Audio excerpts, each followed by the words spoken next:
آج عالم اسلام کا جو حال ہے اور آج جو مسلمانوں کا حال ہے وہ کسی سے پوشیدہ نہیں ہے۔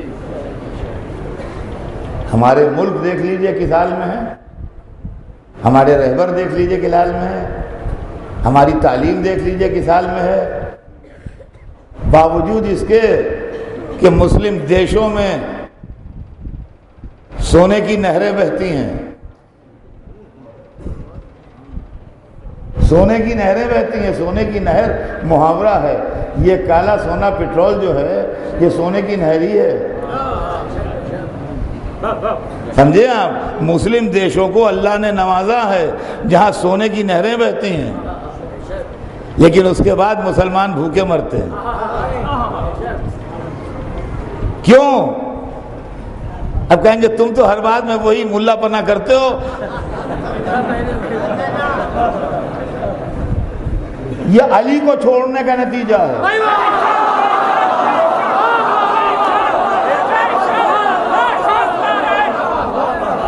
جو دنیا میں مسلمان بھوکا ہے یہ علی کو چھوڑنے کا نتیجہ ہے۔ آپ کہیں گے کہاں کی کہاں اڑا رہے ہو؟ مولا علی آج سے 1400 برس پہلے کہہ گئے ہیں اگر کسی کو بھوکا دیکھو یقین مانو اس کے حصے کی روٹی دوسرا کھا رہا ہے۔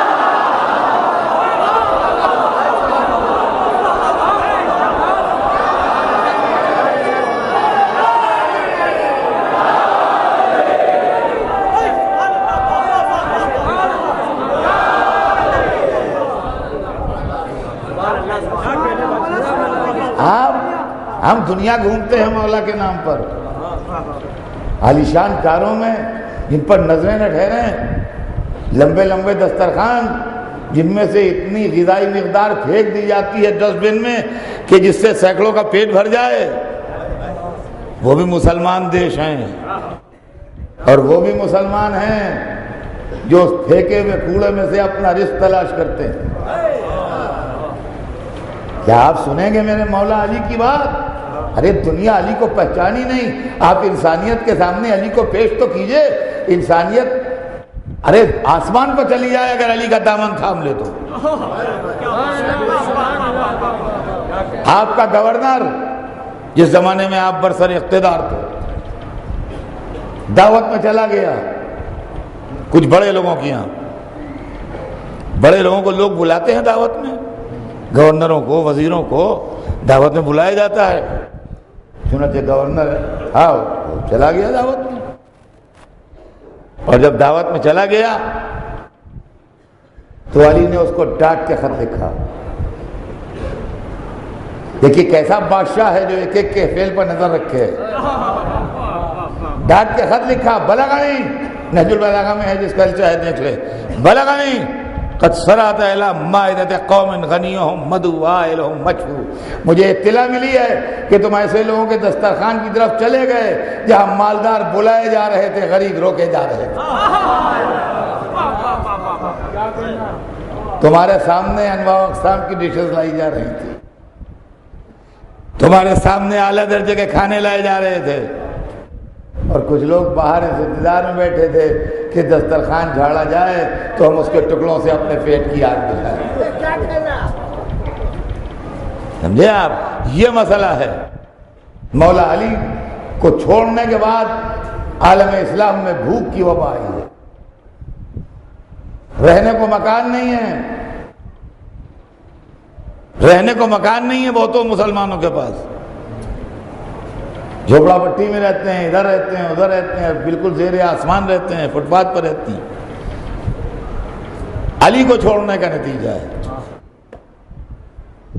آپ کہیں گے کیسی باتیں کر رہے ہو؟ آئیے میں ہر ایک کے لیے دلیل دے رہا ہوں، آپ کو جو ہی نہیں کہہ رہا ہوں، علی کو چھوڑنے کا نتیجہ ہے۔ ایک گورنر نے اپنی گورنری کے زمانے میں مکان بنا لیا،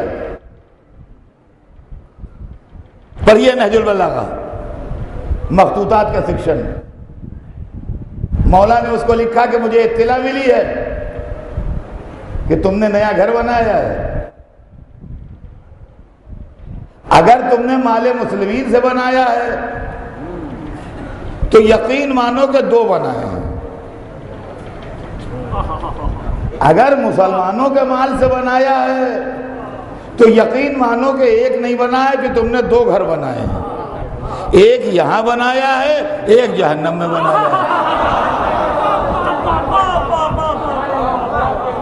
اگر مسلمانوں کے مال سے بنے ہیں تو پھر ایک نہیں بنا ہے، 2 بنے ہیں، ایک یہاں بنا ہے اور ایک ایسے ہی جہنم میں بنا ہے۔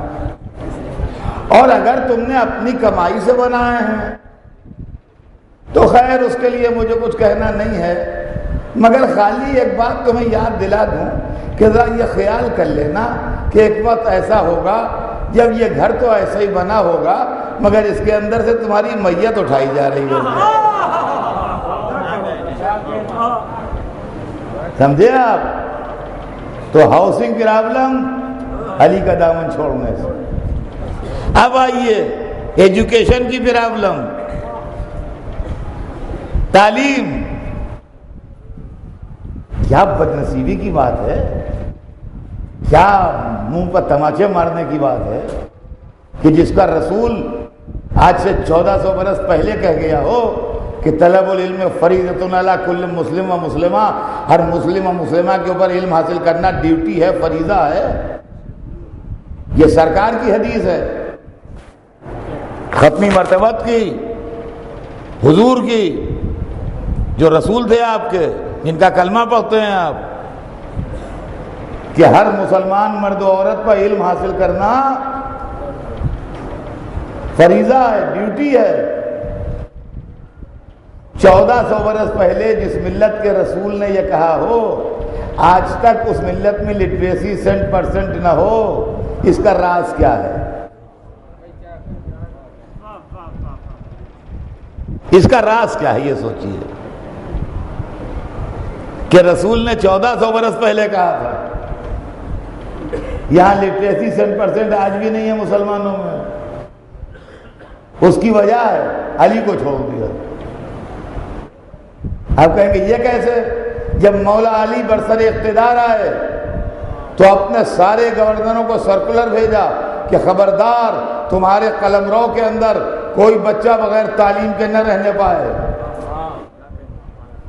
علی اس شخص کا نام ہے جس نے آج سے 1400 برس پہلے اپنی حکومت میں بیسک ایجوکیشن کو کمپلسری کیا۔ سنیے، علی اس آدمی کا نام ہے جس نے آج سے 1400 برس پہلے اپنی حکومت میں بیسک ایجوکیشن کو کمپلسری کیا تھا۔ یہ تھے علی۔ مگر علی ہی کے زمانے میں ایک طاقت ایسی بھی تھی جو جہالت کو فروغ دے رہی تھی۔ چنانچہ ایک عراقی کا اونٹ چوری ہو گیا، وہ پکڑ کے لایا تو دوسرا اس نے کہا یہ اونٹنی میری ہے، تو اس نے کہا یہ تو دیکھ لو کہ اونٹ ہے کہ اونٹنی ہے، تو ان کا اس کو اس سے بحث نہیں ہے، بس جو فیصلہ ہو گیا وہ ہو گیا۔ اور جب وہ جانے لگا تو کہا علی سے میری طرف سے کہہ دینا کہ ایسے جاہل جمع کیے ہیں جن کو اونٹ اور اونٹنی میں تمیز نہیں ہے۔ اب سمجھے آپ، علی سے لڑنے کے لیے جہالت کو قوت دی گئی۔ تو آج مسلمانوں میں اگر جہالت ہے تو دشمنی حیدر کرار کی پھٹکار ہے جو صلوات بھیج دیں محمد۔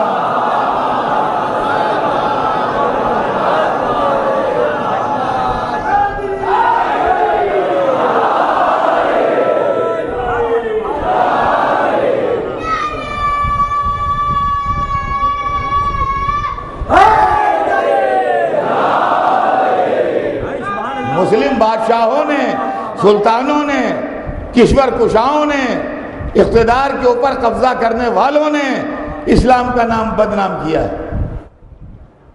مسلمان بن بن کے بیٹھے، اپنے کو مسلمان کہا۔ آپ پڑھیے تاریخیں مسلم بادشاہوں کی، ارے باہر کی نہ پڑھیے، ہندوستانی کی پڑھ لیجئے، ہاں اپنے ملکی کی پڑھ لیجئے۔ برابر اس کے اندر لکھا ہے تزک بابری پڑھیے، تزک جہانگیری پڑھیے، سب تاریخیں پڑھیے۔ میں نے وہاں شراب کی محفل گرم کی، میں نے وہاں سروں کا مینار چنوا دیا۔ یہ اسلام ہے؟ سروں کے مینار بنانا اسلام ہے؟ شہروں کو خون سے دھو دینا اسلام ہے؟ بے گناہوں کا قتل عام کرنا اسلام ہے؟ عزیزان گرامی، گھر کے اندر کی بات ہوتی ہے تو ہر ایک چھپاتا ہے، گھر کے باہر کی بات ہوتی ہے تو ہر ایک پروپیگنڈا کرتا ہے۔ مسلمانوں نے کب انصاف کا ساتھ دیا ہے؟ اہل بیت کو چھوڑ کے ہمیشہ انہوں نے ظلم و ستم کیے ہیں، ہمیشہ انہوں نے ظلم و ستم کیے ہیں۔ آج آپ یہاں مسجد میں اپنی کثیر تعداد میں بیٹھے ہیں، جو چاہے اپنے کو واہ واہ کر لیجیے، میں گھنٹہ بھر آپ کی تعریف کرتا رہوں، آپ واہ واہ کر کے کھڑے ہو جاتے رہیے گا میری تعریف کے اوپر، بعد میں کہیے خوب پڑھے آپ، بہت عمدہ، لیکن عالمی بازار میں نکل کے اپنی قیمت تو دیکھیے کہ آپ ہیں کون؟ آپ کو دیکھ کے لوگ ڈرتے ہیں، آپ دہشت گرد مشہور ہیں، ہوائی سفر ہوتا ہے تو لوگ آپ سے پریشان ہوتے ہیں، سیکورٹی سے آپ گزرتے ہیں تو نظریں تیز پڑتی ہیں، اس کا ایک بھولا سا جواب دے دیتے ہیں یہ سب دشمن اسلام ہیں، سب دشمن اسلام ہیں، سب دشمن اسلام ہیں۔ تو دشمن اسلام کو آپ کیوں نہیں قابو میں لاتے بھائی؟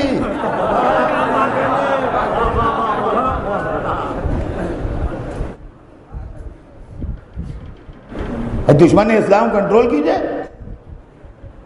کیسے قابو میں لائیں؟ ہم کیا کر سکتے ہیں؟ مسلم دشمن طاقتیں ہیں۔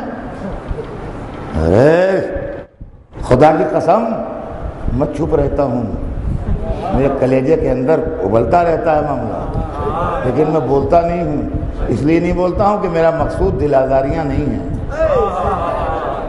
سمجھے آپ؟ میرا مقصود دل آزاریاں نہیں ہیں، میرا مقصود بات کو پہنچانا ہے پیار سے، محبت سے، کہ دل میں بیٹھ جائے، جو کسی کا مصرع ہے کہ شاید کہ تیرے دل میں اتر جائے میری بات، یہ مقصد ہے، کسی کو چٹکی لینا مقصود نہیں ہے تو بلبلا جائے۔ لیکن آج جو ہم ملت کی حالت دیکھتے ہیں، چاہے اپنے دیش میں دیکھیں چاہے اپنے دیش سے باہر دیکھیں، ہر جگہ یہی شکوہ ہے، یہودی مسلمانوں کے دشمن، ٹھیک، صہیونی مسلمانوں کے دشمن، عیسائی بہت سمجھدار اور ہوشیار دشمن، بہت بڑا دشمن، RSS دشمن اسلام، مخالفت اسلام۔ تو بت پرست قومیں آپ کے دشمن، عیسائی آپ کے دشمن، یہودی آپ کے دشمن ہیں، ہے نا چاروں طرف یہی شور؟ کوئی علاج بھی ہے اس کا؟ یا خالی بستر بیماری پر لیٹے روتے رہیے گا؟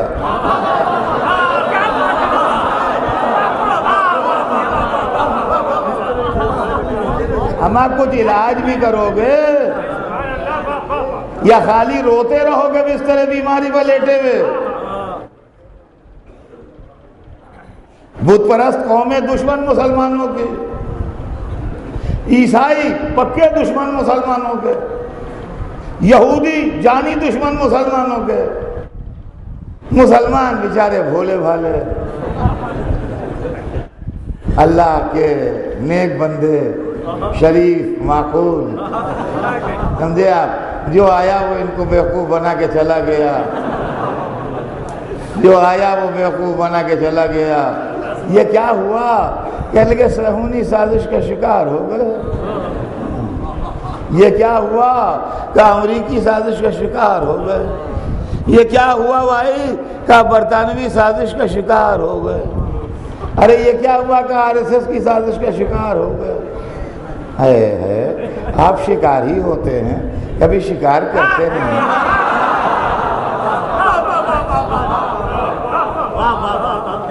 جب سنا یہی سنا شکار ہو گئے، کبھی یہ نہ سنا کہ شکار کر لیا۔ بھائی برطانیہ میں کیا انقلاب آ گیا؟ کیا افغانستان کی سازش کا شکار ہو گیا؟ یہ سننے میں آیا ہی نہ۔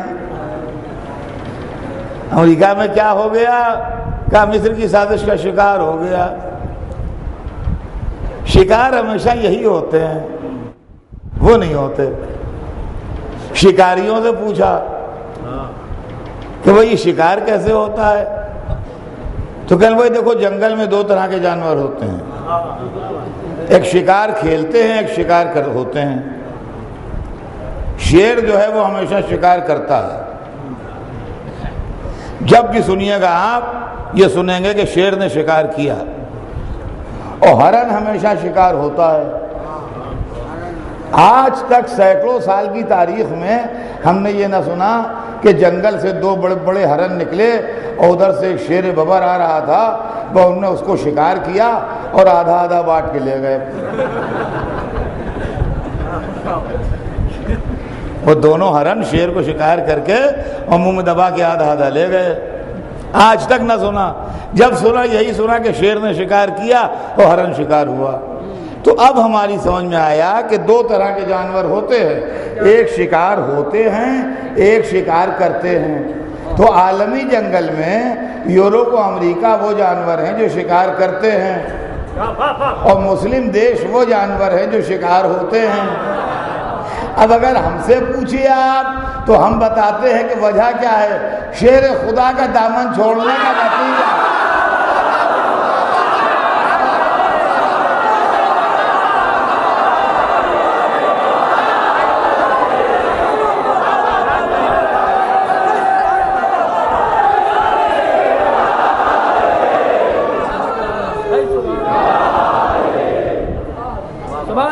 عزیزوں، حکومت اس کا حصہ ہوتی ہے جس کے پاس علم ہو اور طاقت ہو۔ یہ سن لیں بچے اچھی طرح، اور یہ فلسفہ قرآن نے بتایا ہے، یہ ہمارا گڑھا ہوا نہیں ہے، یہ قرآن پاک نے بتایا ہے۔ قرآن میں ایک واقعہ لکھا ہوا ہے کہ بنی اسرائیل کے انبیاء کا جو زمانہ تھا، اس وقت میں ایک شخص جو کافر تھا اور دشمن خدا تھا، وہ بادشاہ تھا، اس کا نام تھا جالوت۔ قرآن میں اس کا ذکر ہے، نام بھی ہے اس کا نام تھا جالوت۔ تو قوم اس زمانے کے نبی کے پاس آئی اور کہا کہ وہ کافر ہے اور بہت پریشان کرتا ہے، آپ خدا سے کہیے کہ وہ کسی کو ہمارے واسطے بادشاہ بنا دے، لیڈر بنا دے، تاکہ ہم اس کے سہارے اس کا مقابلہ کریں اور اس کو زیر کریں۔ تو پیغمبر نے دعا کی، یہ پورا قصہ قرآن پاک میں، پیغمبر نے دعا کی۔ جب پیغمبر نے دعا کی تو ان کی دعا قبول ہوئی، اور اللہ نے فرمایا کہ اپنی امت والوں سے کہہ دو جو تمہارے پاس آئے تھے کہ ہم نے طالوت کو ان کا بادشاہ بنایا ہے۔ یہ قرآن پاک میں، ہم نے طالوت کو ان کا بادشاہ بنایا۔ طالوت صاحب جو تھے وہ ایک غریب آدمی تھے، اور ان کی حیثیت زیادہ مالی نہیں تھی۔ تو جب قوم والوں نے سنا کہ اللہ نے طالوت کو بادشاہ بنایا ہے، تو ان کا وہ کیسے بادشاہ ہو سکتے ہیں؟ وہ تو ایک غریب آدمی ہیں، ان سے بادشاہ سے کیا تعلق؟ اس لیے کہ قوم کے مالدار جو تھے وہ ایکسپیکٹ کرتے تھے کہ ہم میں سے کسی کو ملے گی، اور وہاں ایک غریب آدمی کو مل گئی۔ تو انہوں نے کہا کہ یہ کیسے ہو سکتا ہے؟ تو نبی کہنے لگے بھائی میں خدا سے پوچھوں گا یہ کیسے ہو سکتے ہیں۔ انہوں نے اللہ کی بارگاہ میں پھر مناجات کی اور کہا کہ معبود، قوم والے کہتے ہیں کہ یہ کیسے ہو سکتے ہیں، یہ تو غریب آدمی ہے۔ تو اللہ نے ارشاد فرمایا جو لفظ قرآن میں ہے، میں ایگزیکٹ وہی ورڈنگ آپ کو قرآن کی سنا دے رہا ہوں کہ بسطتاً فی العلم والجسم، طالوت اس لیے بادشاہ بنا ہے کہ ہم نے اس کو علم میں زیادتی دی ہے اور جسم میں زیادتی دی ہے۔ جسم میں زیادتی کا یہ مطلب نہیں ہے کہ سب 6 فٹ کے ہیں وہ 12 فٹ کا ہے۔ جسم میں زیادتی کا مطلب یہ ہے کہ وہ طاقتور زیادہ ہے۔ کیا 2 صفتیں ہیں اس میں؟ یہ عالم ہے اور قوی ہے۔ معلومہ قرآن نے یہ فلسفہ بتایا کہ جس کے پاس علم ہو اور قوت ہو، حکومت اس کا حق ہے۔ اب اگر آدمی علم و قوت کو چھوڑ دے تو ذلت ہی ذلت تو ہے۔ علی عالم بھی تھے، قوی بھی تھے۔ صلوات بھیج دیں محمد۔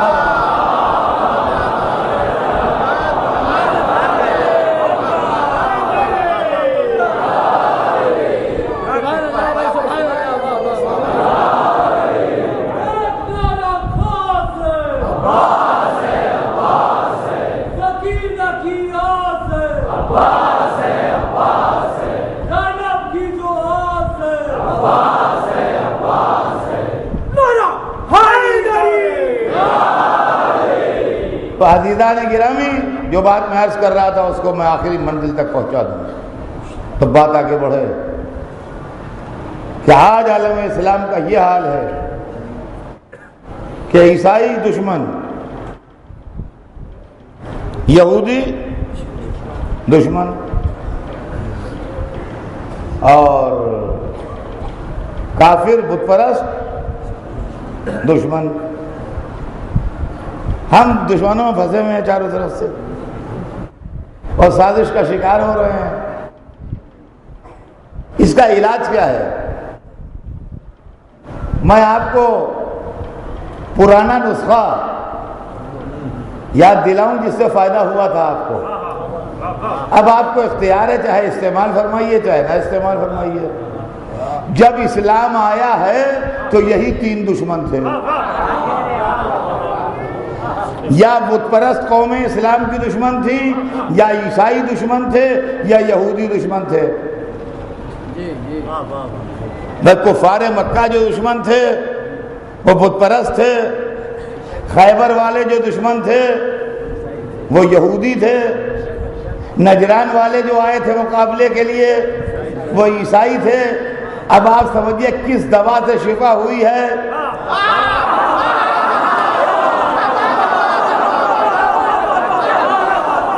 بتائیے۔ بت پرستوں کو بھی زیر کیا علی نے، یہودیوں کو بھی زیر کیا علی نے، نصارہ کو بھی زیر کیا علی نے۔ صلوات بر محمد۔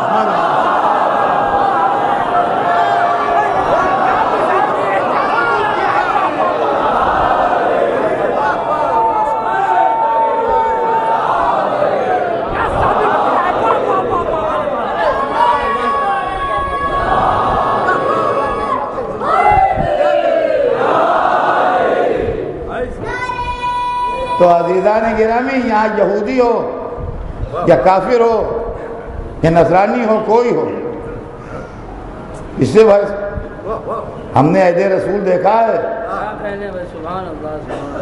خندق کے میدان میں کل کفر آیا تھا، خندق کے میدان میں کل کفر آیا تھا، لیکن کل کفر علی کے سامنے کامیاب نہیں ہوا۔ اور خدا کی قسم فلسفہ جہاد بھی بتایا۔ دیکھیے اسلام کو آج لوگوں نے بدنام کیا ہے جہاد کا نام لے کے۔ جب آپ دولت لوٹیے گا، جب آپ زیادتی کیجیے گا تو لوگ جہاد کو بدنام کریں گے۔ آج ہمارا بہت دل دکھتا ہے جب یورپ و امریکہ میں ہولی وار کی جگہ ان ہولی وار کا لفظ اخباروں میں استعمال ہوتا ہے مسلمانوں کے ساتھ۔ یہ ملاؤں نے جو جہاد کا کنسپٹ دیا ہے سوسائڈ بامبرز کی شکل میں، دہشت گردوں کی شکل میں، بلڈنگوں کو اڑا دینے والے اور عمارتوں کو اٹھا دینے والے اور بے گناہوں کو مار ڈالنے والوں کی شکل میں. یہ اسلامی جہاد نہیں ہے، یہ سیاسی بازی گری ہے، یہ اسلام کا غلط انٹرپریشن ہے، یہ اسلام کی غلط تصویر ہے جو دنیا کے سامنے پیش کی جا رہی ہے. اس سے مسلمان بدنام ہو رہے ہیں، مسلمانوں کو پیچھے ڈھکیلا جا رہا ہے. اس سے سینکڑوں علوم ایسے ہیں جو آپ کے یہاں پڑھائے نہیں جاتے، آپ کے پاس یونیورسٹیوں میں نہیں ہیں. وہ آپ کی یونیورسٹیاں، چاہے کیرو کی یونیورسٹی ہو، چاہے بغداد کی یونیورسٹی ہو، چاہے تہران کی یونیورسٹی ہو، چاہے اسلام آباد کی یونیورسٹی ہو، کراچی کی ہو، وہاں علوم نہیں ہیں. وہ فرانس میں ہیں، وہ جرمنی میں ہیں، وہ برٹن میں ہیں، وہ امریکہ میں ہیں. آپ کے لڑکے نہیں پڑھ پائیں گے. وہ آپ دوسروں کے محتاج بن کے زندہ رہیے گا. کیسے میں کہوں، کیوں کر سمجھاؤں؟ عزیزان گرامی، یہ سب مصیبتیں آ رہی ہیں، لیکن اس کے بعد بھی اسلام، رسول کہتے ہیں کہ لڑکیوں اور لڑکوں کا پڑھنا فرض، وہاں اسکول اڑائے جا رہے ہیں لڑکیوں کو. یہ کون سا اسلام ہے؟ بے گناہ کو مار ڈالنا کون سا اسلام ہے؟ قرآن کہتا ہے جس نے ایک آدمی کو مارا اس نے ساری دنیا کو مار ڈالا. آپ سینکڑوں آدمیوں کو مارنے پر طلوع ہیں، مسلکی اختلاف کی وجہ سے جان لینے پر طلوع ہیں. یہ اسلام ہے؟ آئیے علی سے سنیے اسلام کیا ہے. پھر وہی بات کہ علی علی کیا کرتے ہیں اور کچھ نہیں یاد. ہمیں علی نے انسان کو انسان بنایا ہے، اس لیے ہم علی علی کرتے ہیں تاکہ انسان سمجھے کہ انسانیت کیا ہے. وہ بدتمیز دشمن جو خیمہ رسول میں نیزہ چب ہو رہا تھا، جب علی اس کے سامنے گئے ہیں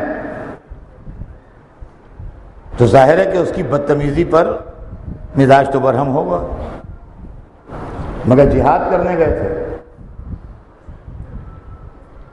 وہ لڑنے نہیں گئے تھے. پہلے اس کے سامنے اسلام پیش کیا، کہا بھائی اسلام کو غور کرو، دیکھو تمہاری سمجھ میں آئے تو اس کو ایکسیپٹ کرو. نہیں، یہ تو ہو ہی نہیں سکتا، یہ تو سوچو ہی نہ تم کہ میں مسلمان ہو جاؤں. کہا ٹھیک ہے، چلے جاؤ اپنے گھر واپس، ہم سے نو وار پیکٹ کر لو، نہ ہم تم سے لڑیں نہ تم ہم سے لڑو. جو تمہاری سمجھ میں آئے تم وہ مذہب اختیار کرو، جو ہماری سمجھ میں آئے وہ ہم اختیار کرو. لکم دینکم ولی دین، تم اپنے دین پر رہو، ہم اپنے دین پر رہو. کیا یہ بھی نہیں ہوگا؟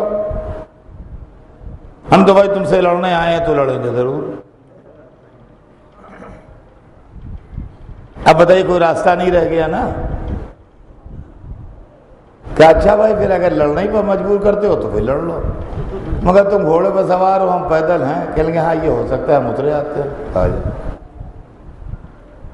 آ گئے، چلی تلوار، گرا، وہ گرا تو بیٹھے اس کے سینے پر، انہوں نے بدتمیزی کی، اترا ہے، ٹہلتے رہے. جو لوگ دور سے منظر دیکھ رہے تھے ان کا یا رسول اللہ دیکھا آپ نے علی نے کیسی غلطی کی. ایک گروہ ہے جس کو علی کی غلطی دکھائی دیتی ہے.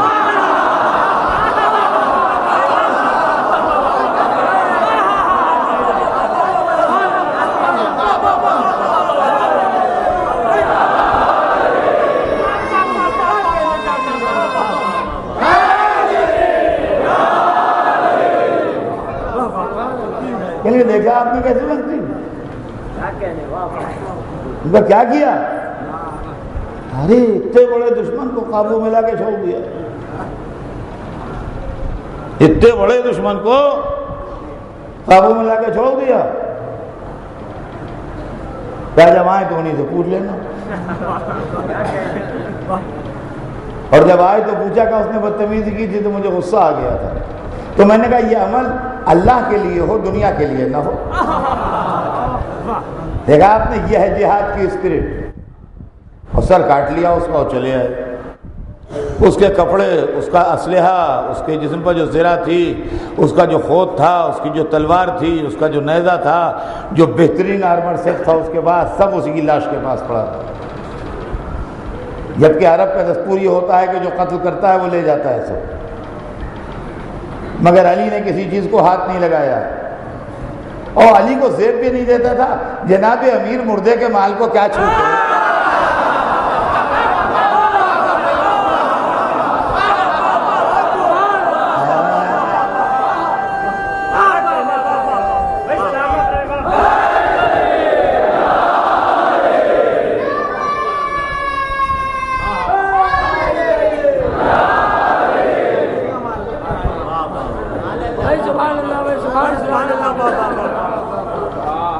جی اب اس کی بہن آئی, آن کے دیکھا اس نے, وہ کافر آفر جو کچھ بھی ہو تھی تو بہادر گھرانے کی, تو آن بان خاندانی تو وہی سب ہوتی ہے.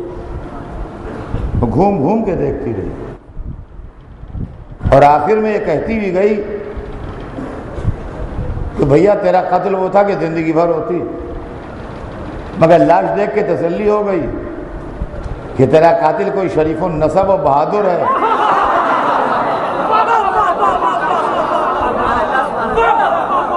جس نے تیری بہادری کا احترام کیا اور تیری میت کی توہین نہیں کی. اور بھائی بہادر کے ہاتھوں بہادر کا مارا جانا عیب نہیں ہوتا. جب دو بہادر لڑیں گے تو ایک تو مارا جائے گا, رہتا ہے. دیکھا آپ نے اسلامی جہاد کیا ہے. اب مسلمان کا فرض ہے کہ اگر علی کی دشمنی اجازت دے تو دنیا کو بتائیے کہ اسلامی جہاد یہ ہے جس میں گردن کٹتی ہے, محبت کا رشتہ نہیں کٹتا. تو یہ تو کفر تھا جو آیا تھا, اور جب یہودیت آئی مذہب کی شکل میں, جب یہودیت آئی مذہب کی شکل میں خیبر میں, تو میں رمضان میں پڑھ چکا ہوں اس بات کو, مگر اس وقت اتنا مجمع نہیں تھا, اس لیے ریپیٹ کر رہا ہوں کہ علی کی شرافت نفس میدان جہاد میں قابل دید ہے. ارے دنیا پہچانے تو کہ علی ہیں کیا. علی کی شرافت نفس قابل دید ہے دنیا میں. دیکھیے بہت سے آدمیوں کے دو دو تین تین نام ہوتے ہیں. ایک نام تو اصلی ہوتا ہے جو ماں باپ رکھتے ہیں, ایک نام عرفیت مشہور ہو جاتی ہے, گھر والے کسی نام سے پکارتے ہیں, محلے والے پکارتے ہیں, یا گھر کے بڑوں میں نانی دادی نانا دادا پیار سے کہنے لگتے ہیں تو گھر والوں میں وہ نام مشہور ہو جاتا ہے. اس مجمع میں سینکڑوں ایسے آدمی بیٹھے ہوں گے جن کے دو دو تین تین نام ہوں گے. تو مولا علی کا ایک تو نام تھا جو اللہ نے رکھا تھا, رسول نے رکھا تھا, وہ تو تھا علی. وہ دنیا کو معلوم تھا علی. ماں نے پیار سے ایک نام رکھا تھا, ماں نے ایک نام پیار سے رکھا تھا حیدر. جب گہوارے میں کلے اجدر چیرا ہے تو ماں نے کلیجے سے لگا کے پیار کیا تھا اور کہا یہ تو حیدر ہے. یہ نام ماں نے رکھا تھا. اکثر مائیں رکھتی ہیں پیار سے بچوں کے نام, لیکن علی مشہور ہوا. دعوت عشیرہ میں وعدہ کس نے کیا؟ علی نے. شب ہجرت بستر رسول پر کون سویا؟ علی. بدر میں کس نے فتح کیا؟ علی نے. احد میں کس نے فتح کیا؟ علی نے. خندق کی لڑائی میں عمر کو کس نے مارا؟ علی نے. اب علی علی علی علی ہر طرف مشہور، ہر طرف مشہور۔ ادھر مرہب جو تھا اس کی دایا جو تھی وہ آسٹرولوجسٹ تھی۔ اس نے ایک دن خواب میں دیکھا مرہب نے کہ ایک شیر نے اس کو چیر ڈالا ہے بچپن میں۔ اس نے اپنی دایا سے بیان کیا، اس نے کچھ حساب کتاب لگا کے کچھ کر کے اس سے کہا دیکھو کبھی حیدر نام کے آدمی سے نہ لڑنا، ہر ایک سے لڑنا، حیدر سے نہ لڑنا، حیدر سے لڑو گے تو مارے جاؤ گے، یہ ہے اس خواب کی تعبیر، میں تمہیں آگاہ کیے دیتے ہوں۔ اب خیبر کے لیے لشکر اسلام آیا ہوا تھا، جس دن علی گئے اس دن کیا شہرت ہوئی، علم کس کو ملا ہے؟ علی کو۔ کون لڑنے آ رہا ہے؟ علی۔ کس سے مقابلہ ہوگا؟ علی سے۔ غریب مرہب کو کیا خبر کہ کوئی دوسرا نام بھی ہے۔ علی کی غیرت نے گوارا نہ کیا کہ دشمن کو دھوکے میں رکھ کے مار دیں،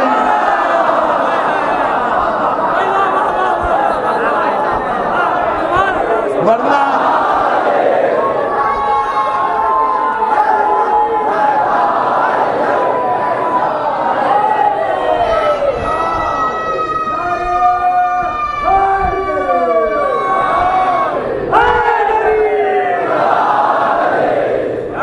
علی کی غیرت نے گوارا نہ کیا کہ دشمن کو دھوکے میں رکھ کے مار دے، لہذا جو گھریلو نام تھا بتا دیا۔ جب سامنے آیا تو کہا دھوکے میں نہ رہنا کہ میں علی ہوں، انا الذی سمتنی امی حیدر، میں وہ جس کی ماں نے اس کا نام حیدر رکھا۔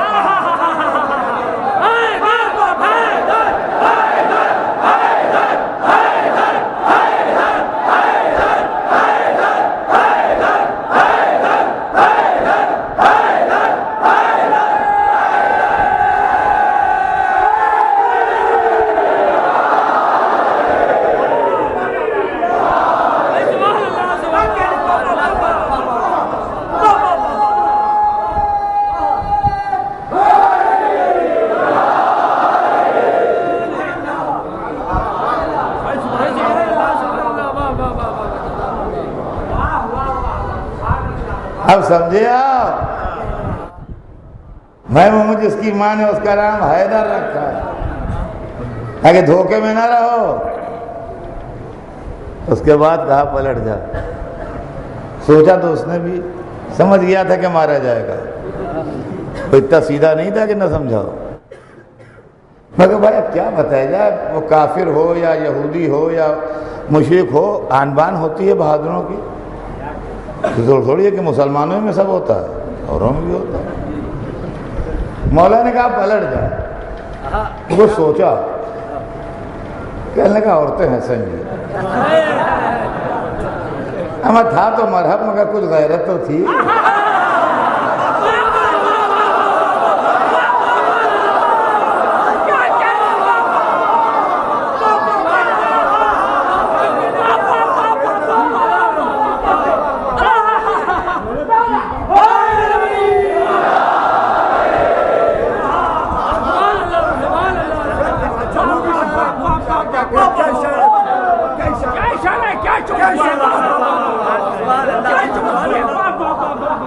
اور پھر جو ذوالفقار چمکی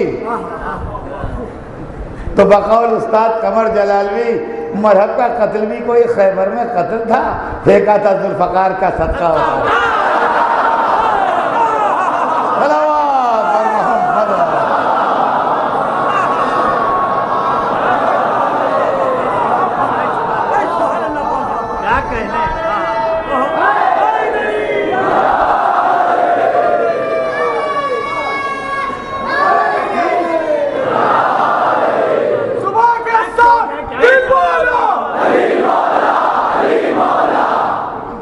تو عزیزان گرامی، عالم اسلامی کی بربادی کا راز علی اور ان کے تعلیمات سے دوری ہے۔ آج بھی اگر مسلمان سیرت علی پر چلے اور ذات علی سے اپنی محبت بڑھائے تو بہت کچھ اس کو حاصل ہو سکتا ہے اور بہت کچھ برکت مل سکتی ہے۔ اس لیے کہ آل محمد کا در کریم کا در ہے، یہ خطائیں معاف کر دیتے ہیں،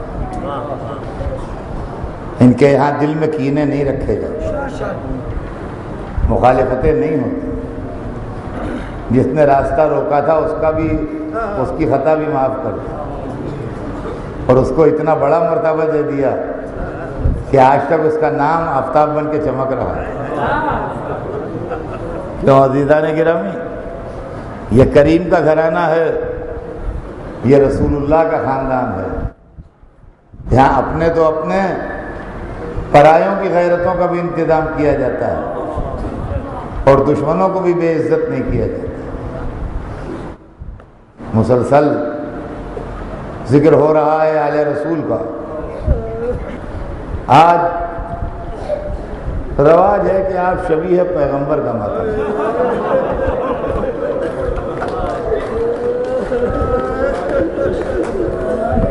جس کو رسول اللہ کی صورت ملی تھی اور جس کے لیے سرکار سید الشہداء نے فرمایا تھا کہ اللہم اشہد علی ہؤلاء القوم لقد برز الیہم غلام اشبہ الناس خلقا وخلقا ومنطقا برسولک۔ پڑھنے والے گواہ ہے نا، اس کو بھیج رہا ہوں کہ جو صورت میں، سیرت میں، گفتگو میں تیرے رسول سے مشابہ ہے۔ تاریخ بتاتی ہے جب کوئی نہ رہا تو علی اکبر آئے، کیا وقت تھا خدا کی قسم۔ باپ سے کہا بابا اب مجھے بھی اجازت ہو۔ حسین نے علی اکبر کو روکا نہیں، صرف اتنا کہا کہ خیمے میں چلے جاؤ، سیلانیوں سے رخصت ہو۔ اے لیجیے علی اکبر خیمے میں گئے، پھوپھی سے ملے ہوں گے، ماں سے ملے ہوں گے، اس بہن کو الوداع کہا ہوگا جو چچا کی سوگوار بیٹھی تھی،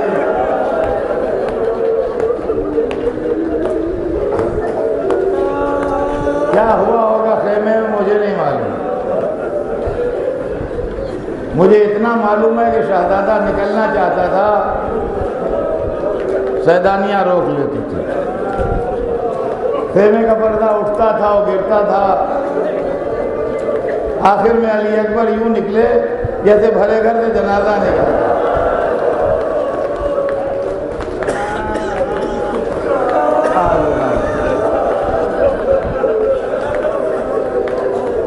باپ کے سامنے آئے، باپ نے سر پر خود رکھا، کہا جاؤ بیٹا جاؤ، جہاد کرو اللہ کی راہ میں۔ بیٹا مقتل میں گیا، جہاد شروع کیا۔ باپ در خیمہ پر کھڑے ہو کے دیکھ رہے ہیں، علی اکبر لڑ رہے ہیں۔ جناب لیلا در خیمہ پر آ گئی، امام کا چہرہ دیکھنے لگی۔ اگر میرا بیٹا زخمی ہوگا تو باپ کے چہرے کا رنگ ضرور بدلے گا۔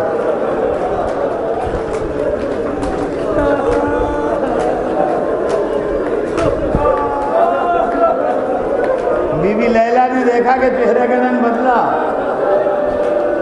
کہا مولا کیا میرا لال زخمی ہو گیا؟ کہا نہیں لیلا، پہلوان آیا ہے،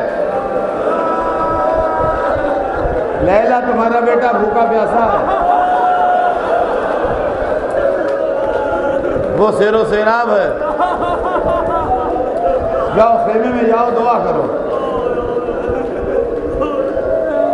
لیلا خیمے میں آئی، سیدانیوں کو جمع کیا، ہاتھ اٹھائے، یا راد یوسف علی یعقوب، اے یوسف کو یعقوب سے ملانے والے۔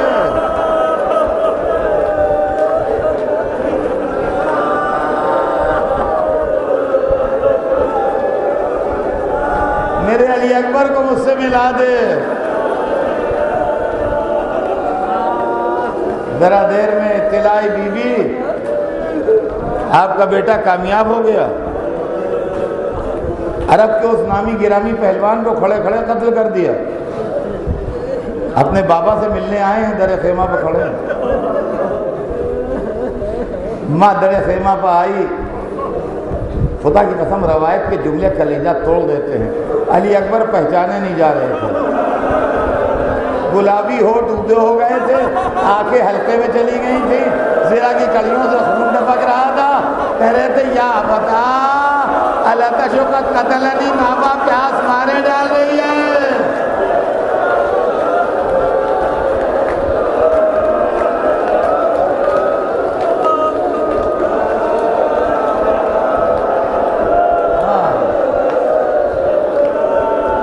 بابا پیاس مارے ڈال رہی ہے۔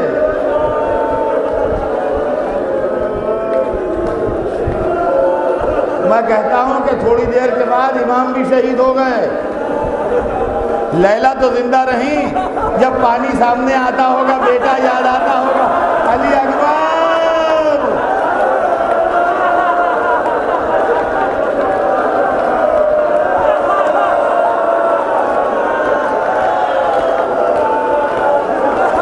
آؤ علی اکبر آؤ، پانی پی لو۔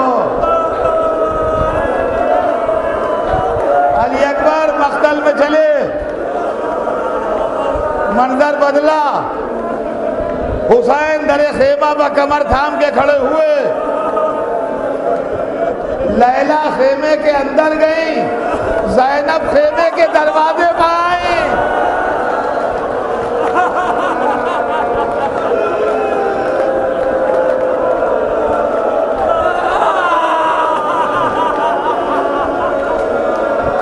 ایک دفعہ سلام کی آواز آئی، بابا میرا سلام۔ حسین چلے، یا علی یا علی، ارے علی اکبر، یا علی میں جب سے آئیے 18 برس والے کا لاشا پڑا ہے، بوڑھا باپ۔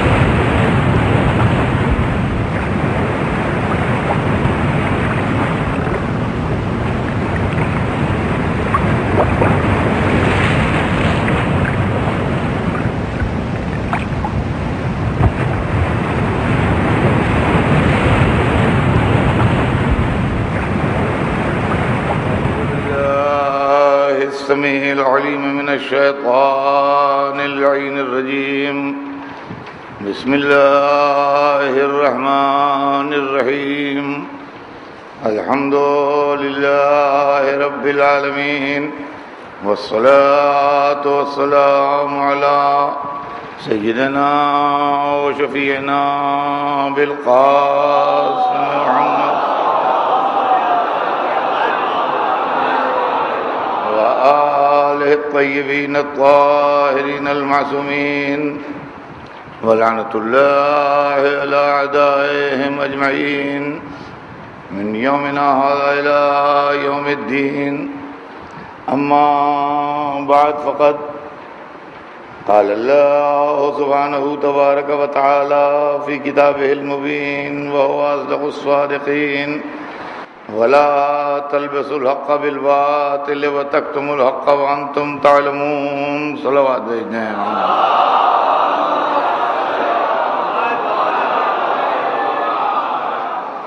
ارشاد اقدس جناب رب العزت ہے کہ حق کو باطل میں نہ ملاؤ اور حق کو نہ چھپاؤ جبکہ تم جانتے ہو. عزیزان گرامی، میں نے یہ پورا اشرا ان لوگوں کے حق کو پڑھا ہے جن کے حق چھپائے گئے ہیں. خاندان رسالت کا حق چھپایا گیا، رسول کے بزرگوں کا حق چھپایا گیا، خود سرکار دو عالم کا حق چھپایا گیا، اور سرکار دو عالم کی اولاد کا حق چھپایا گیا۔ ہم آزاد اور خود مختار انسانوں کا یہ فریضہ ہے کہ ہم حق چھپانے والوں کی نشاندہی کریں اور حق کو حق کہیں اور باطل کو باطل کہیں، اس لیے کہ جس کی زبان سے حق کے لیے لفظ حق نہ نکلا اور جس کی زبان سے باطل کے لیے لفظ باطل نہ نکلا، وہ اللہ سے کیا مطالبہ کر سکتا ہے کہ جہنم سے بچا اور جنت میں بھیج۔ آج کی اس آخری مجلس میں مجھے آپ کے سامنے جنت کے شہزادوں کا تذکرہ کرنا ہے۔ میں نے سرکار دو عالم کا تذکرہ کیا، ان کے بزرگوں کا تذکرہ کیا، پھر معصوم عالم کا تذکرہ کیا، پھر مولا علی کا تذکرہ کیا۔ آج مجھے حسنین علیہ السلام کا تذکرہ کرنا ہے، امام حسن اور امام حسین۔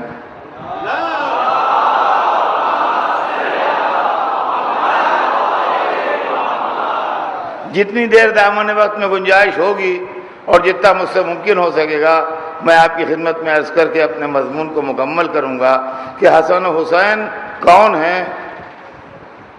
رسول کے دونوں نواسے، جنت کے جوانوں کے سردار۔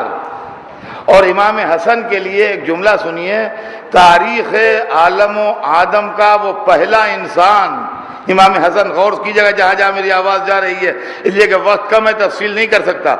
امام حسن تاریخ عالم و آدم کا وہ پہلا انسان جس کی ماں بھی معصومہ ہے اور باپ بھی معصوم ہے۔ یہ امام حسن علیہ السلام، اور اس کے بعد ان کے دوسرے بھائی امام حسین، جن کے لیے رسول نے کہا کہ الحسن والحسین سیدہ شباب اہل الجنہ۔ حسن اور حسین سردار ہیں جوانان جنت کے۔ عید کے روز شب عید ماں سے کہا کہ مادر گرامی کل عید ہے، بچے نیا لباس پہنیں گے، ہمارے پاس نہیں ہے، یہ بچے عام بچے نہیں ہیں۔ تو ماں نے کہا تمہارا لباس درزی کے یہاں ہے، لباسکما عند الخیاط، تمہارا لباس درزی کے یہاں ہے۔ بہت سے لوگ کہتے ہیں جب درزی کے یہاں تھا نہیں تو معصومہ نے کہا کیسے؟ دیکھیے، گزرے ہوئے کل کے لیے اگر کوئی بات کہی جائے تو یہ دیکھا جاتا ہے کہ اگر وہ ہوا ہے تو صحیح ہے اور نہیں ہوا ہے تو غلط ہے، لیکن آئندہ کل کے لیے اگر کوئی بات کی جائے تو کل کو گزرنے تو دیجئے۔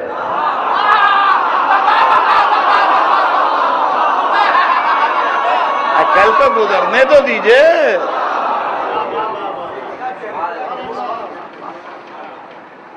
جنت کی شہزادی نے کہا لباسکما عند الخیاط، تمہارا لباس درزی کے یہاں ہے۔ رات ہوئی، عید کی رات، یہ حسن و حسین ہے۔ دروازے پر کسی نے آواز دی، بی بی نے پوچھا کون؟ کہا انا الخیاط جئت بالثیاب، میں درزی ہوں، کپڑے لایا ہوں۔ دیکھیے، فضیلت کا گوشہ تو الگ رہا، لیکن اگر آپ نے اپنے بچوں کے کپڑے سلنے کو نہ دیے ہوں اور عید کی رات کوئی آپ کے دروازے پہ آ کے کہے میں درزی ہوں، کپڑے لایا ہوں، تو آپ کو کیا چاہیے؟ آپ کو چاہیے آپ کہیں ہم نے کپڑے نہیں سلوائے ہیں، تم گھر بھول رہے ہو، رات میں کسی اور کے کپڑے ہیں۔ جب وہ کہے کہ نہیں ہمیں معلوم ہے گھر آپ کے دوست نے بھیجے ہیں تو لے لیجئے، ورنہ پہلا جواب یہی ہے کہ ہم نے نہیں سلوائے ہیں، ہمارے یہاں کے نہیں ہیں۔ بی بی انکار کیجئے، آپ نے کب سلوائے ہیں؟ ممکن ہے جواب نے تمیز سے سوچ، رسول کی بیٹی آواز ملک نہ پہچانے گی؟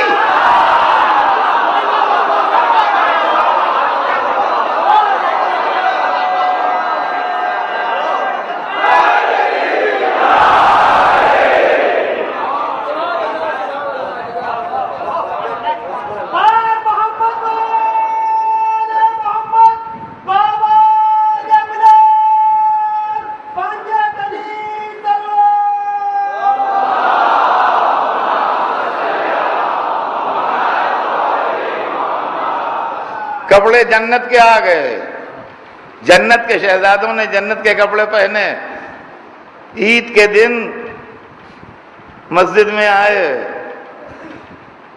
جب نماز تمام ہو گئی تو بچے نماز سے نانا سے کہتے ہیں نانا مدینے کے بچے اپنے اونٹوں پر سوار مدینہ گھوم رہے ہیں، ہمارے پاس سواری نہیں ہے۔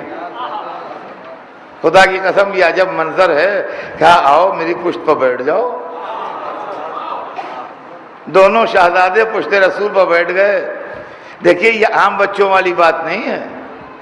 اگر عید کے دن آپ کے بچے کہیں کہ بمبئی کے لڑکے اپنی گاڑیوں پر گھوم رہے ہیں، ہمارے پاس کار نہیں ہے، اور آپ کہیے میرے کندھے پر بیٹھ جاؤ، قیامت تک نہیں راضی ہوں گے بچے۔ آپ ٹیکسی کیجئے، گھمائیے انہیں، ورنہ آپ کے کندھے پر بیٹھ کے تھوڑی راضی ہوں گے۔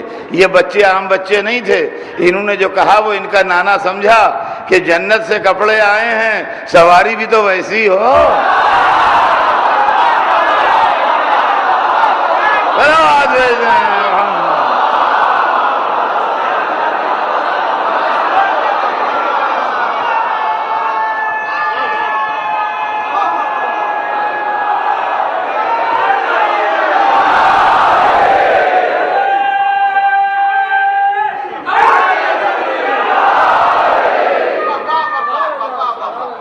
اب ایک بات کا امت خیال رکھے، ایک بات کا امت خیال رکھے کہ جو رسول کی تابع ہو وہ امت ہے، جو پشت رسول پر جلوہ گر ہو وہ اہل بیت ہے۔ صلوات بر محمد۔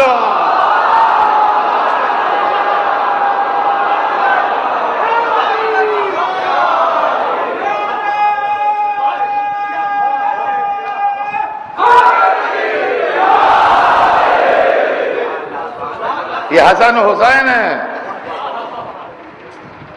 رسول کے دو نواسے۔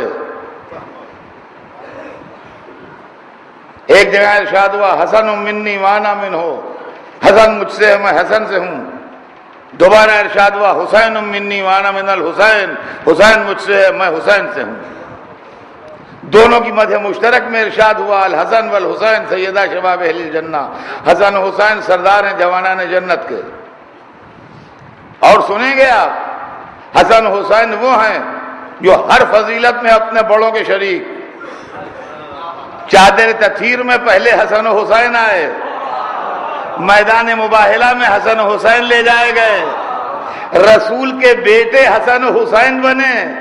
اب دنیا میں ہر ایک کوئی کسی کا بیٹا ہو، لیکن بنص قرآنی حسن و حسین محمد کے بیٹے ہیں۔ ابناءنا و ابناءکم، ہم اپنے بیٹوں کو لائیں تم اپنے بیٹوں کو لاؤ۔ اللہ نے اپنے حبیب کو بیٹے نہیں دیے مگر کم سنی میں لے لیے۔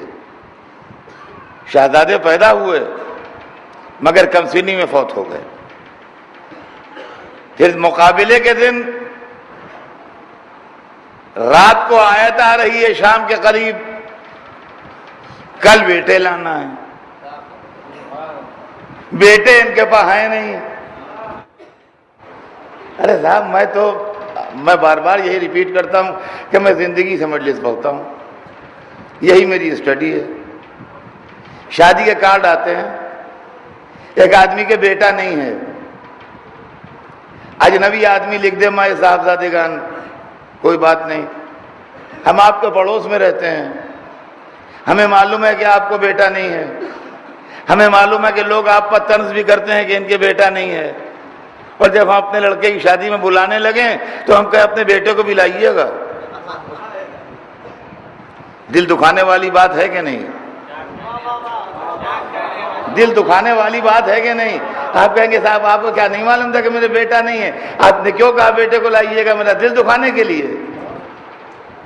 اگر نصارائے نجران کہتے کہ اپنے بیٹے کو لائیے گا تو ہم مان لیتے یہ باہر سے آئے، انہیں معلوم ہی نہیں کہ ان کے بیٹے ہیں کہ نہیں۔ اللہ کہہ رہا ہے بیٹوں کو لانا۔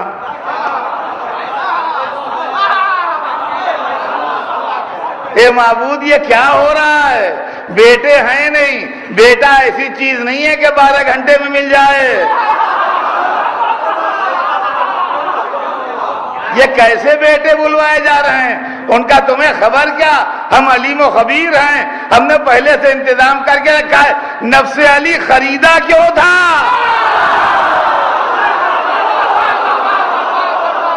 صلوات بر محمد۔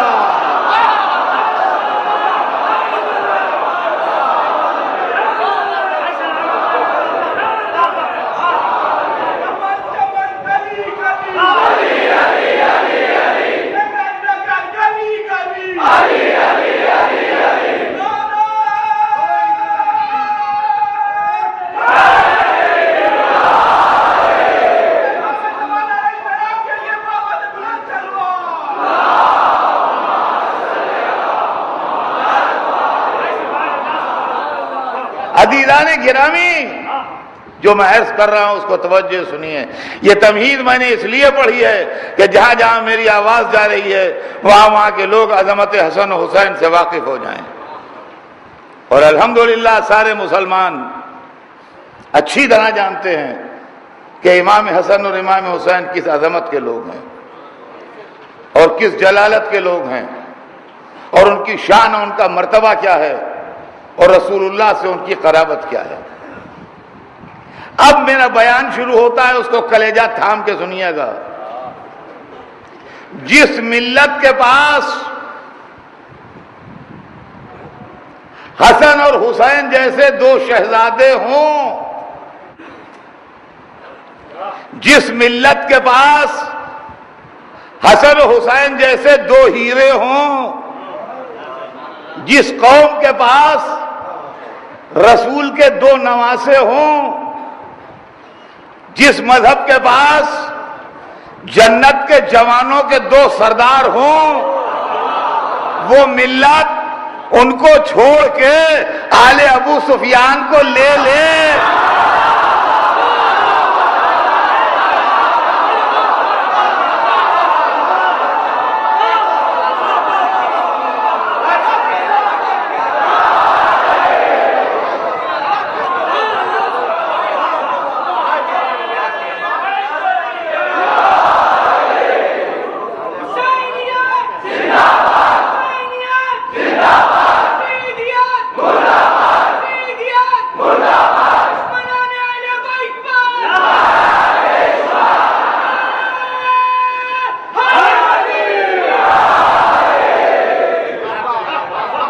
آپ بتائیے، خود ارشاد فرمائیے، جس قوم کے پاس حسن و حسین موجود ہوں، علم میں، فضل میں، شجاعت میں، کمال میں، قربت رسول میں، کسی چیز میں اپنا جواب نہیں رکھتے۔ کون ہے دنیا میں ایسا جس کا نام مصطفیٰ ہو؟ کون ہے دنیا میں ایسا جس کا باپ مرتضی ہو؟ کون ہے تاریخ میں ایسا جس کی ماں فاطمہ ہو؟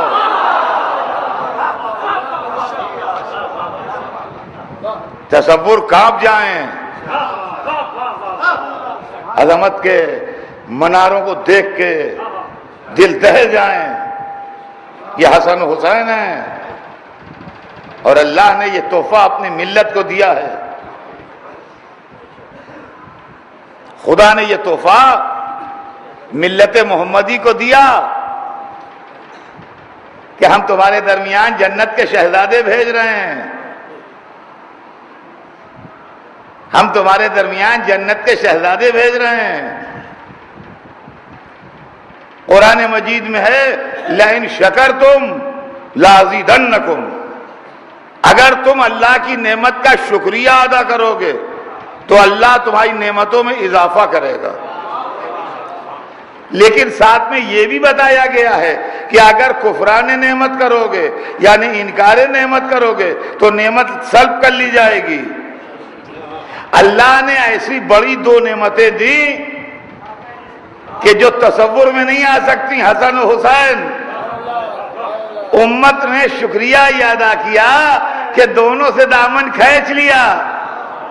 اب ایک بات مجھے بتائیے کہ حسن و حسین جنت کے جوانوں کے شہزادے ہیں، جو دنیا میں ان سے الگ الگ رہے، کیا جنت کے حقدار بن سکتے؟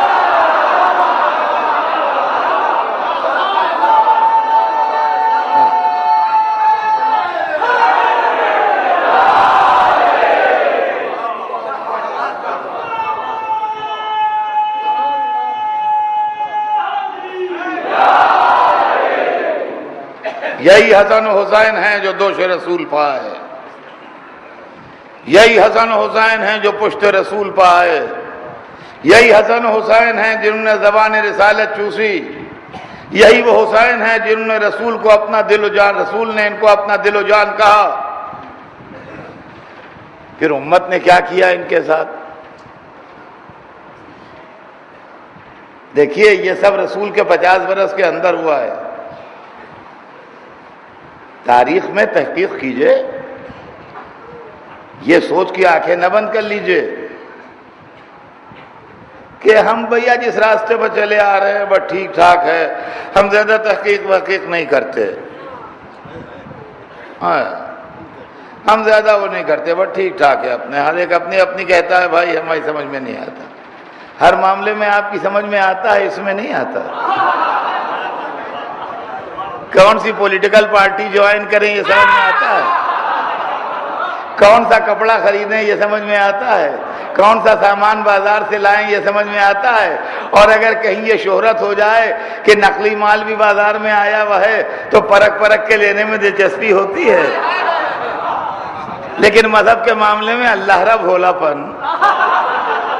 اللہ را ملت مسلمہ کا بھولا پن۔ آپ یہ نہیں دیکھتے کہ کون صحیح ہے کون غلط ہے، کون حق ہے کون باطل ہے، کون درست ہے کون نادرست ہے۔ عزیزان گرامی،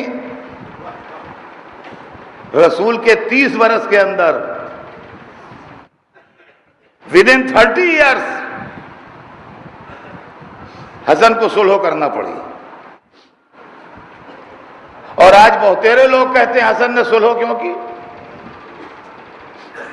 بعض نہ سمجھ اپنے بچے بھی کہتے ہیں حسن نے صلح کیوں کی۔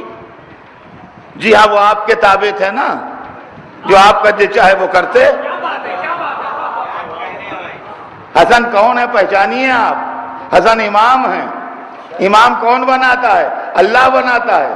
تو جو اپائنٹ کرے گا اس کی پالیسی پر چلے گا کہ آپ کی پالیسی پر چلے گا؟ ارے جو اپائنٹ کرے گا اس کی پالیسی پر چلے گا یا آپ کی پالیسی پر چلے گا؟ امام حسن رسول اللہ سے بہت مشابہ ہیں۔ جب رسول نے صلح کی تو لوگوں کو رسالت پر شک ہوا، جب حسن نے صلح کی تو لوگوں کو امامت پر شک ہوا۔ نہ اس شک سے رسالت گئی نہ اس شک سے امامت گئی، شک کرنے والوں کے ایمان ضرور چلے۔ صلوات بر محمد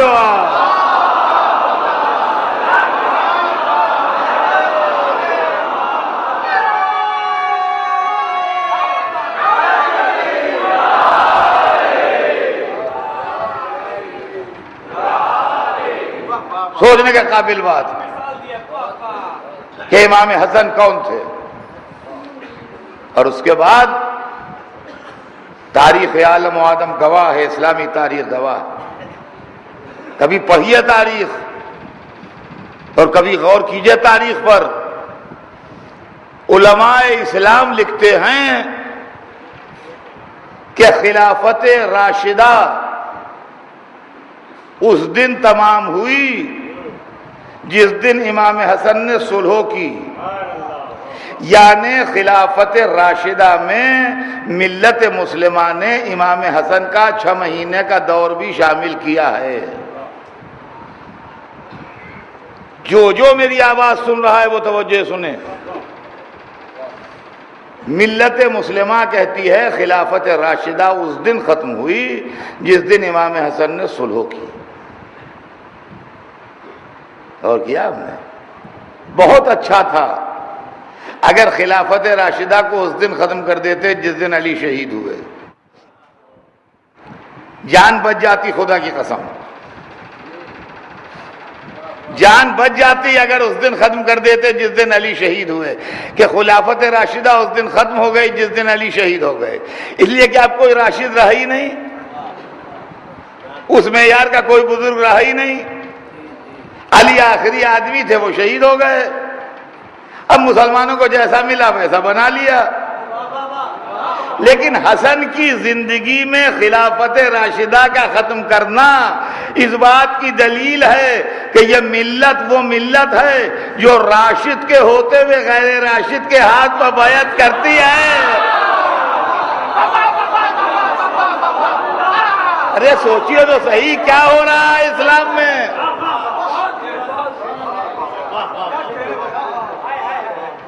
محمد کا نواسہ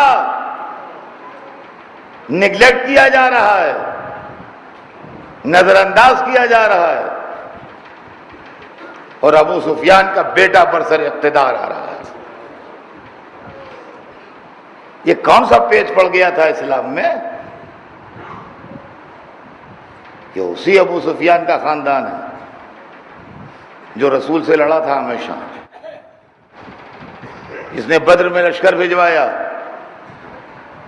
جو احد میں لڑائی کے لیے فوج لے کے آیا،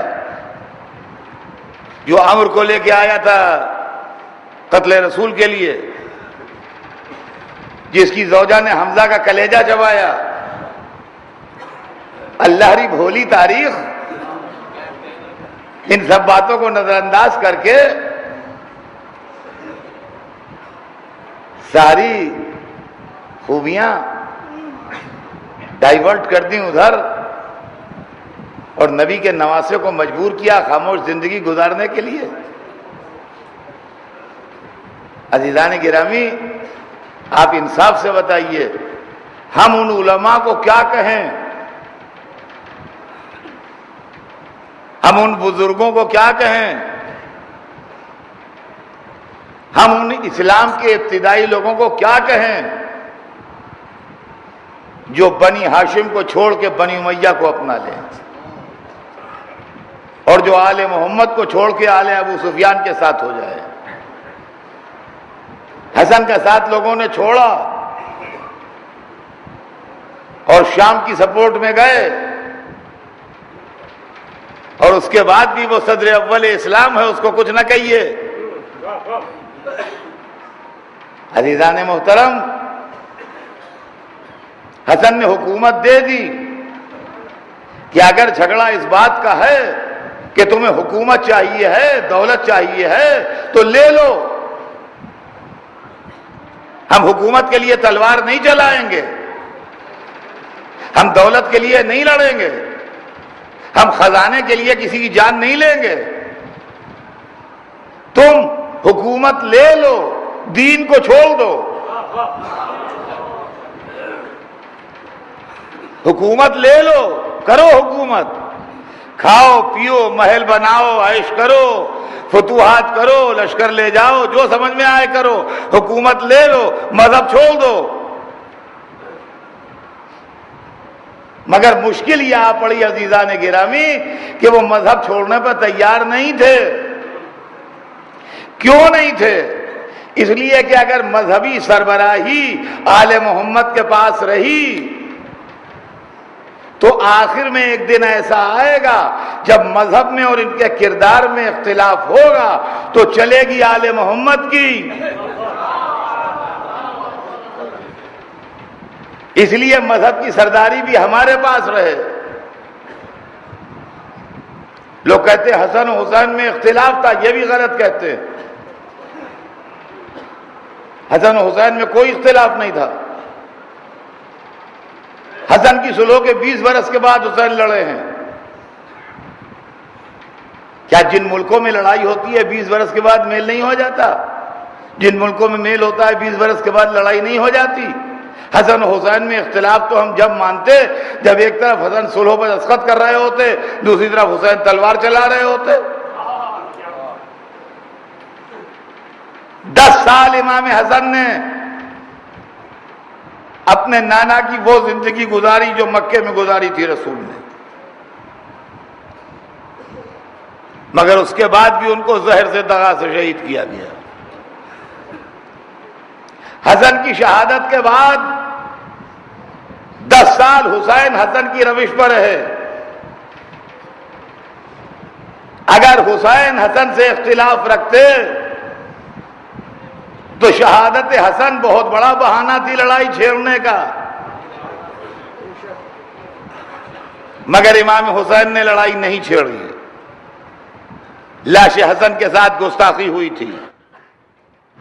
رسول کے مدینے میں سبط اکبر کے جنازے پر تیر برسے تھے۔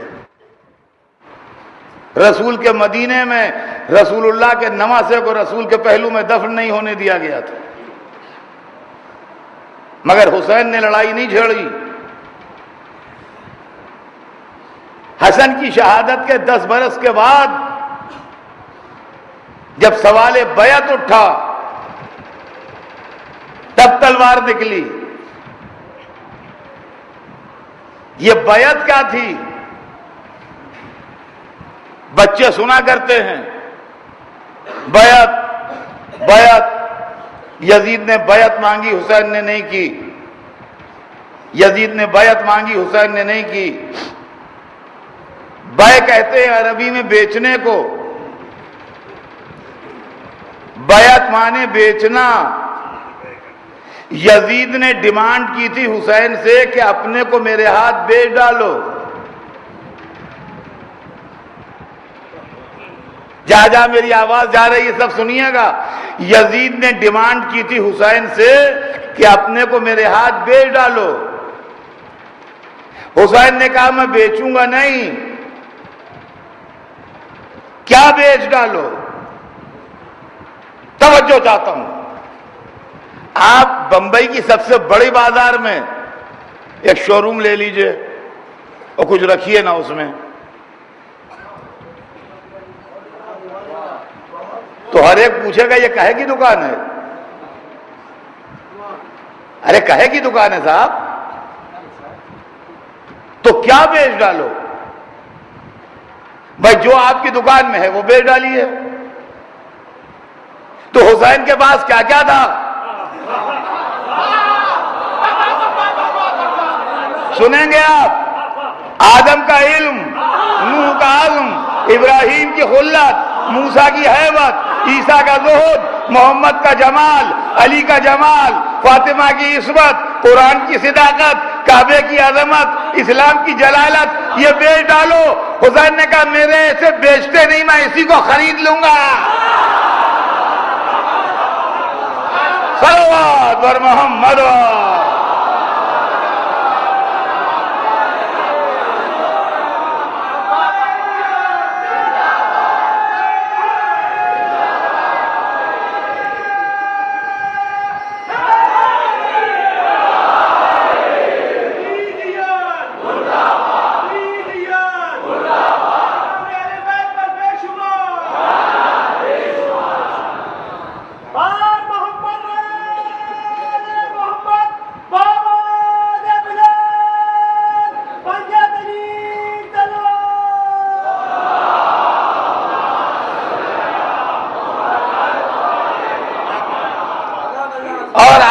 بیعت سنا ہوگا بچوں نے ہمیشہ، بیعت کی ورڈنگز نہیں سنی ہے آپ نے؟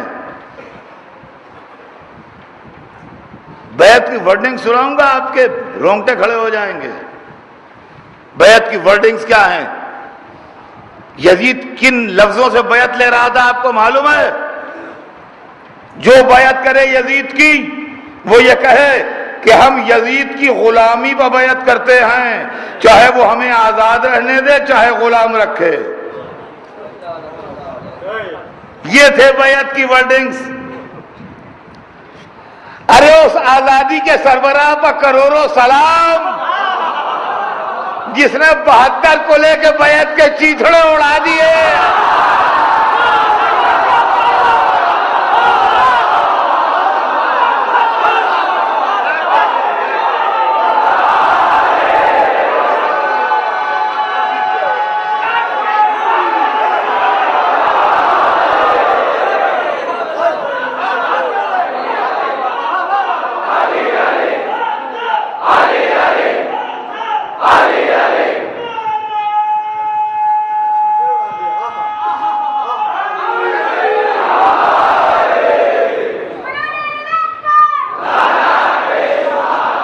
عزیزان گرامی، ایک مسئلہ بڑا غور طلب ہے، 1400 برس سے یہ مسئلہ ہے،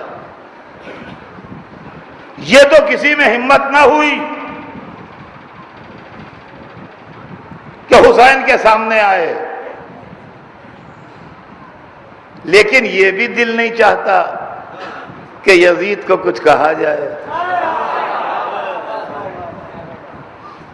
تو اب اس کے لیے بڑے بڑے فلسفے گڑھے گئے، کہ ٹھیک ہے اس سے غلطی ہوئی۔ دیکھیے ایک منزل وہ آتی ہے جہاں آدمی مقدمہ لڑتا ہے قتل کا، جب سپریم کورٹ سے بھی سزا ہو جاتی ہے اور مقدمے میں جان نہیں ہوتی تو صدر کے پاس مرسی پٹیشن جاتا ہے کہ جرم تو تسلیم ہے، قتل تو کیا، جرم تو ہوا، لیکن رحم سے بخش دیجئے۔ اب لوگ جو ہیں مدتوں یزید کی صفائی میں دلیلیں دیتے رہے، جب یہ سب دلیلیں ناکام ہو گئیں تو اب مرسی پٹیشن ڈالا کہ ہو سکتا ہے خدا بخش دے۔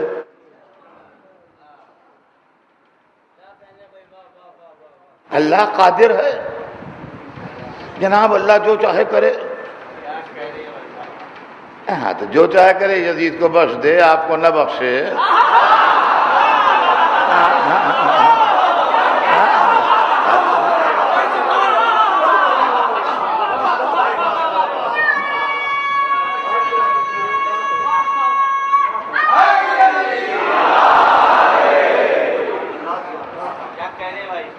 اللہ قادر تو ہے بے شک، ان اللہ علی کل شیء قدیر، اللہ مگر جو قادر ہے وہ عادل بھی ہے۔ جی اب سنیے اللہ کیسے گناہ بخشے گا۔ جو ہمارے اور اللہ کے بیچ میں گناہ ہیں، اگر ہم توبہ کرتے ہیں، نادم ہوتے ہیں تو اللہ کو اختیار ہے بخش دے، ٹھیک ہے۔ لیکن ہم نے بیواؤں کے پیسے کھائے،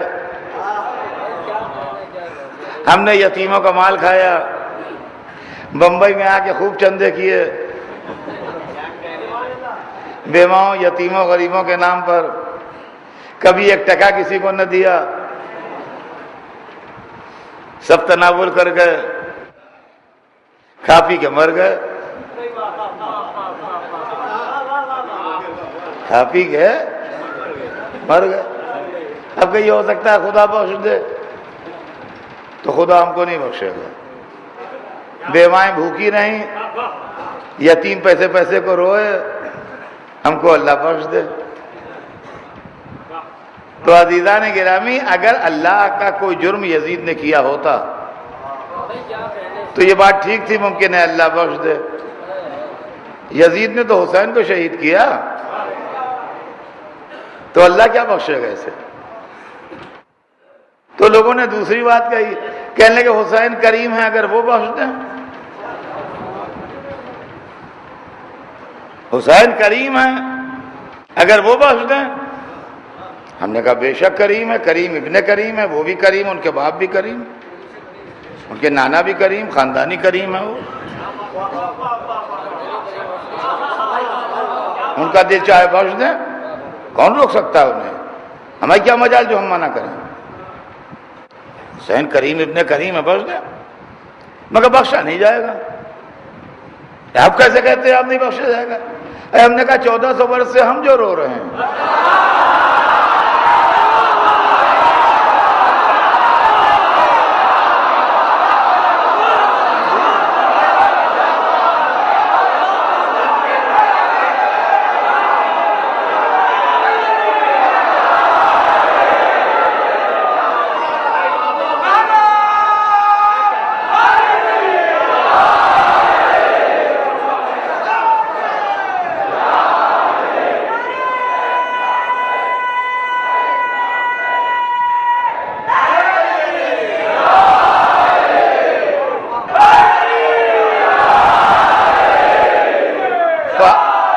عزیزان گرامی، ہم اللہ غفور الرحیم ہے، بے شک کوئی شک نہیں، اللہ غفور الرحیم ہے، اس میں بھی کوئی شک نہیں حسین کریم ابن کریم ہے، ہم نہ غفور الرحیم ہیں نہ کریم ابن کریم ہیں۔ یہ 1400 برس سے ہم جو رو رہے ہیں کس کھاتے میں جائے گا؟ سب بخشتے ہیں، ہم نہیں بخشتے، اور جب تک ہم بخشیں گے نہیں بخشا جائے گا نہیں۔ عزیزان گرامی، مسئلہ یہ نہیں ہے۔ دیکھیے لوگوں نے بات کو بہت خوبصورتی سے گھما دیا ہے، اور میں آپ کو اس کی طرف متوجہ کر رہا ہوں کہ یہ چیز کیا ہے کہ جس کو لوگ گھماتے ہیں اور گھمانے کے بعد عوام الناس کے ذہن کو ڈائیورٹ کر دیتے ہیں ایک دم دوسری طرف۔ واقعہ کربلا نے انسانی ذہنوں کو ہلا دیا اور فکر انسانی کو اتنا زیادہ متاثر کیا کہ آج 1400 برس گزرنے کے بعد بھی اس واقعے کی یاد اس طرح منائی جا رہی ہے جیسے اسی سال ہوا ہے۔ آپ جس اعتبار سے چاہے کربلا کے واقعے کو دیکھ لیں، تعصب کی عینک لگا کے دیکھیے چاہے اتار کے دیکھیے، مصروف زمانہ ہے، کاروباری انسان ہیں۔ ایک زمانے میں لکھنؤ میں مجلسیں ہوتی تھیں، لوگ کہتے تھے ارے خالی ہیں شیعہ، کیا کریں مجلسوں میں بیٹھتے ہیں۔ یعنی مجلسوں کے مجمع کو شیعوں کی بیکاری پر محمول کیا جاتا تھا، کوئی کام کاج تو ہے نہیں، لہذا چلو مجلسوں میں بیٹھو۔ عزاداری پھیلی، حسین کے چاہنے والے ملکوں ملکوں گئے۔ بمبئی تو بیکاری کا شہر نہیں ہے، کاروباری شہر ہے۔ آج اردو زبان کی سب سے زیادہ مجمع کی مجلس بمبئی میں ہو رہی ہے۔ کیوں جناب؟ یہ بیکار کے لوگ تو نہیں آ کے بیٹھتے ہیں، سب اپنے وقت سے آتے ہیں۔ یہ کوئی اثر ہے کہ نہیں؟ امریکہ میں تو بیکار نہیں ہے، لندن میں تو کوئی جاب اپنا چھوڑتا نہیں ہے، یورپ میں تو ہر ایک مصروف ہے۔ پھر بڑے بڑے مجمع مجلسوں میں کیسے ہوتے ہیں؟ معلوم ہے کہ شمع عزائے حسین میں اٹریکشن ہے، جہاں روشن ہوتی ہے وہاں پروانے آتے ہیں، جہاں روشن ہوتی ہے وہاں پروانے آتے ہیں۔ کہ عزاداری، یہ عزاداری کیا چیز ہے؟ اب اس میں دوسرا مسئلہ پیدا کیا، جائز ہے کہ ناجائز ہے، جائز ہے کہ ناجائز ہے۔ بڑے بڑے مولوی آ گئے، بڑے بڑے مفتی آ گئے، بڑے بڑے فتویٰ دینے والے آ گئے، بڑے بڑے مسئلے پوچھنے والے آ گئے، جناب یہ علم اٹھانا جائز ہے؟ ان کا ہوں۔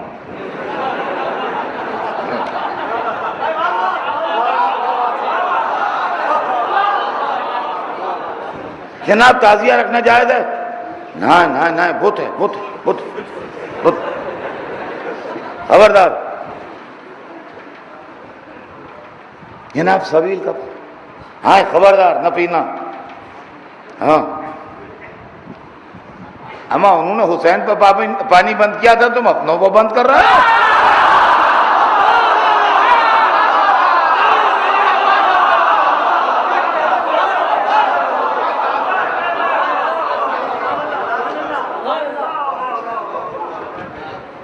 ان کا وہاں سبیل پر نیاز کا کھچڑا پکا ہے، ہاں خبردار کھانا نہیں، جائز نہیں ہے۔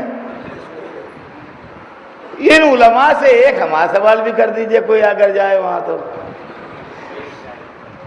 کہ فقہ اسلامی سے تحقیق کر کے اور علم کے ذریعے سے آپ نے یہ تو بتا دیا پبلک کو کہ علم جائز نہیں ہے، تعزیہ جائز نہیں ہے، سبیل کا پانی جائز نہیں ہے، کھچڑا جائز نہیں ہے، سینے پہ ہاتھ مارنا جائز نہیں ہے، یہ سب آپ عالم ہیں، ظاہر ہے کہ پڑھے لکھے آدمی ہیں، بتا دیا۔ ایک سوال کا ہمیں جواب دیجئے، قتل حسین جائز ہے کہ نہیں؟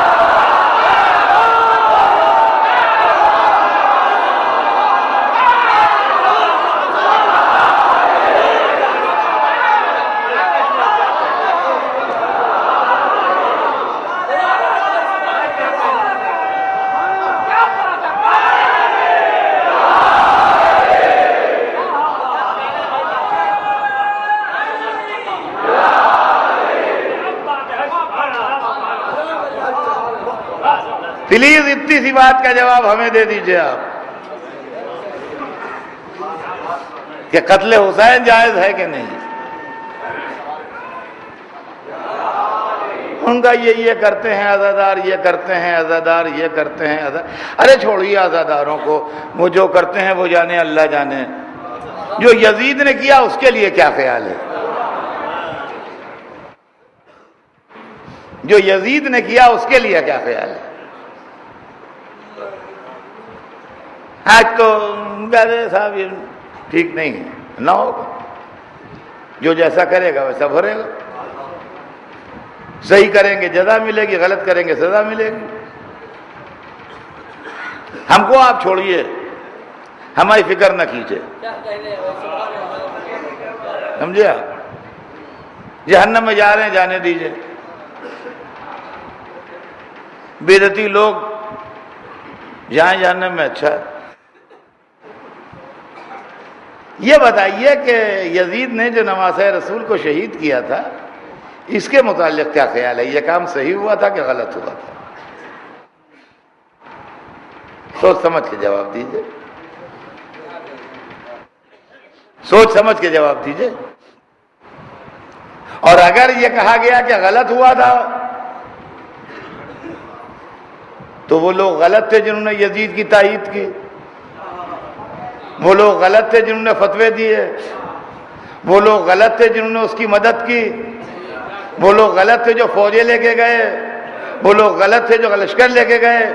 تو اسلام کے اندر جب اتنی بڑی غلطی ثابت ہو گئی تو اب آپ نے نجات کے لیے کون سا دروازہ چنا ہے؟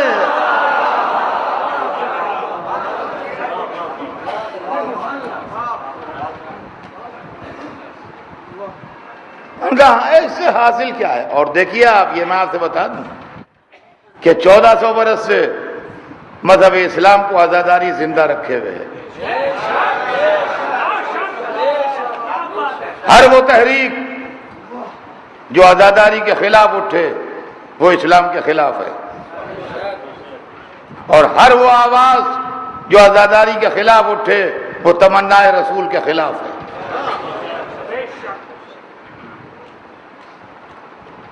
بہت سے لوگ متاثر ہو رہے ہیں پڑوس کی آگ سے۔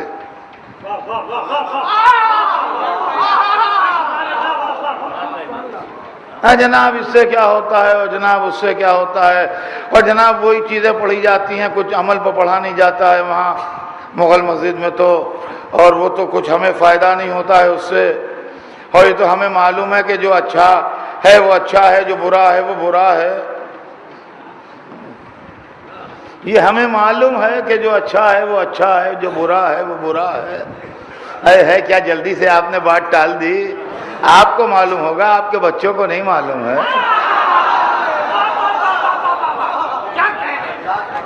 اور اگر ہم نے مجلسوں میں 10 دن اچھے کو اچھا اور برے کو برا کہا تو یہ نہ کہیے کہ اطہر صاحب ٹائم ویسٹ کر کے چلے گئے، اور اگر یہ کہنا ہے تو پہلے نماز چھوڑیے،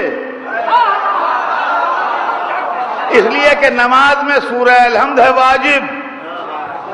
بچہ جانتا ہے کہ نماز میں سورہ الحمد پڑھنا واجب ہے، اور الحمد سورہ کے اندر یہ آیت موجود ہے کہ صراط الذین